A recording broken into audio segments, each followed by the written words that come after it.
जय हो तुलसा मैया की।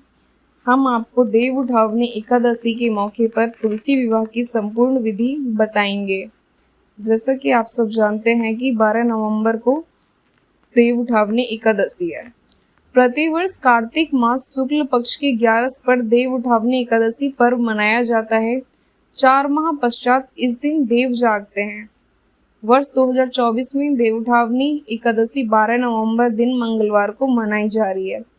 इस दिन तुलसी पूजन का विशेष महत्व है। साथ ही इस दिन तुलसी जी का शालिग्राम जी के साथ विवाह होता है। इस बार देव उठावनी एकादशी का पर्व 4 शुभ योग में मनाया जा रहा है। इस दिन सर्वार्थ सिद्धि योग, रवि योग, हर्षण योग, शिववास योग बन रहे हैं। अंत इन्हीं योगों में तुलसी विवाह भी संपन्न होगा तथा देव जागने के पश्चात वैवाहिक मांगलिक कार्यों की शुरुआत भी हो जाएगी। तुलसी विवाह देव उठावनी एकादशी पर तुलसी विवाह कराया जाता है। तुलसी विवाह के दिन जिन्हें कन्यादान करना होता है वो व्रत रखते हैं और शालिग्राम की ओर से पुरुष वर्ग एकत्रित होते हैं। शाम के समय सारा परिवार इसी तरह तैयार होता है जैसे विवाह समारोह के लिए होते हैं, अर्थात वर पक्ष और वर वधू वाले अलग अलग होकर एक ही जगह विवाह विधि संपन्न करते हैं। कई घरों में गोधूली बेला पर विवाह होता है या यदि इस अभिजीत मुहूर्त हो तो उसमें भी विवाह करा सकते हैं। जिन घरों में तुलसी विवाह होता है वो स्नान आदि से निवृत्त होकर तैयार होते हैं और विवाह एवं पूजा की तैयारी करते हैं। इसके बाद आंगन में चौक सजाते हैं और चौकी स्थापित करते हैं।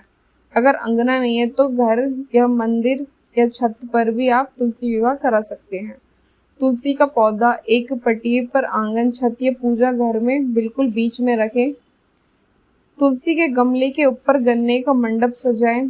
इसके साथ ही अष्टदल कमल बनाकर चौकी पर शालिग्राम को स्थापित करके उनका श्रृंगार करते हैं। अष्टदल कमल के ऊपर कलश स्थापित करने के बाद कलश में जल भरें। कलश पर सातिया बनाएं। कलश पर आम के 5 पत्ते रखकर नारियल लपेटकर आम के पत्तों के ऊपर रख दें।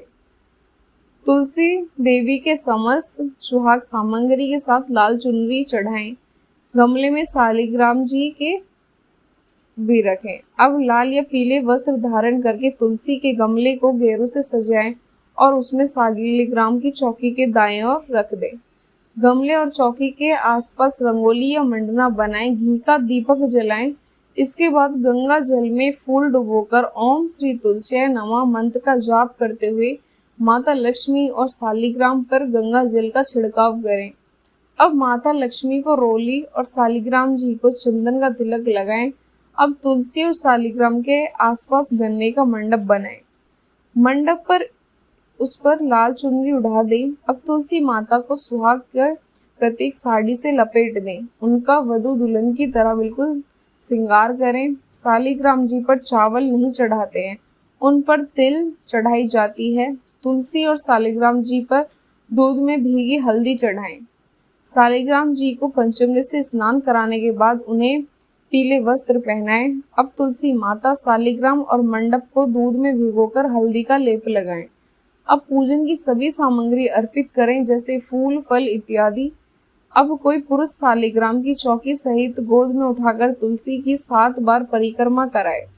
इसके बाद तुलसी और शालिग्राम को खीर और पूड़ी का भोग लगाएं। विवाह के दौरान मंगल गीत गाएं। तुलसी जी का विवाह विशेष मंत्रोच्चारण के साथ करना चाहिए।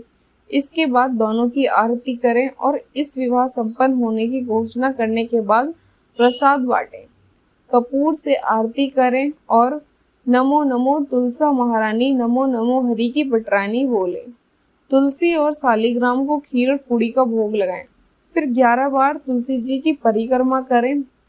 प्रसाद को मुख्य आहार के साथ ग्रहण करें और प्रसाद का वितरण जरूर करें।